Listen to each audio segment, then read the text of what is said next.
Ready, start.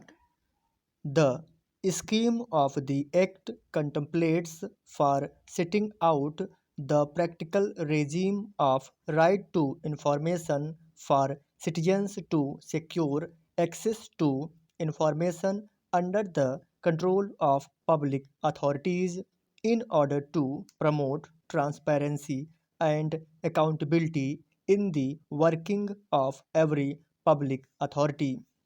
It was aimed at providing free access to information with the object of making governance more transparent and accountable. Another right of a citizen protected under the Constitution is the right to privacy. This right is enshrined within the spirit of Article 21 of the Constitution. Thus, the right to information has to be balanced with the right to privacy within the framework of law, where Section 3 of the Act grants right to citizens to have access to information. There Section 4 places an obligation upon the public authorities to maintain records and provide the prescribed information. Once an application seeking information is made, the same has to be dealt with as per sections 6 and 7 of the Act.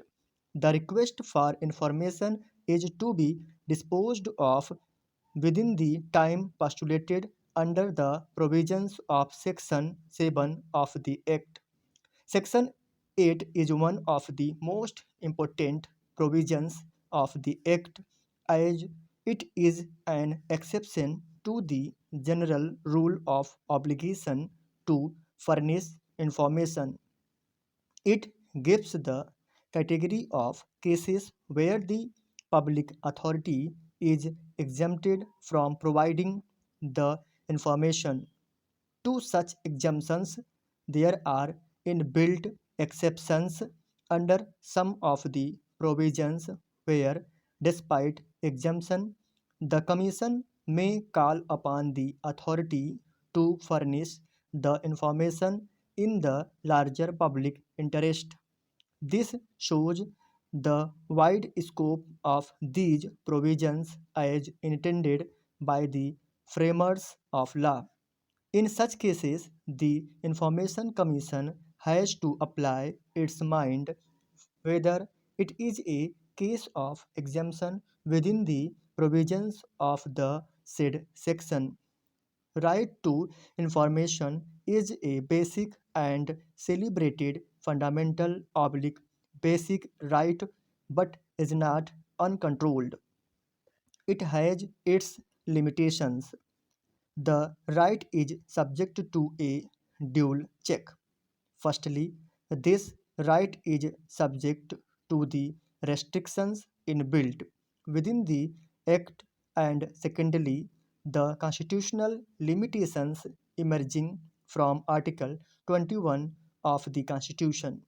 Thus, wherever, in response to an application for disclosure of information, the public authority takes shelter under the provisions relating to exemption, non applicability, or infringement of Article 21 of the Constitution, the State Information Commission has to apply its mind and form an opinion objectively if the exemption claimed for was sustainable on facts of the case. Now, we have to examine shelter. The Commission is a public authority within the meaning of the Act. The expression public authority has been given an exhaustive definition under Section 2 of the Act as the legislature has used the word means, which is an expression of wide connotation. Thus, public authority is defined as any authority or body or institution of the government established or constituted by the government which falls in any of the stated categories under Section 2 of the Act. In terms of Section 2H, a body or an institution which is established or constituted by or under the Constitution would be a public authority. Public Service Commission is established under Article 215 of the Commission of India, and as such there cannot be any escape from the conclusion that the Commission shall be a public authority within the scope of this section. Full stop. Thanks friends watching my video. Like, share and subscribe please.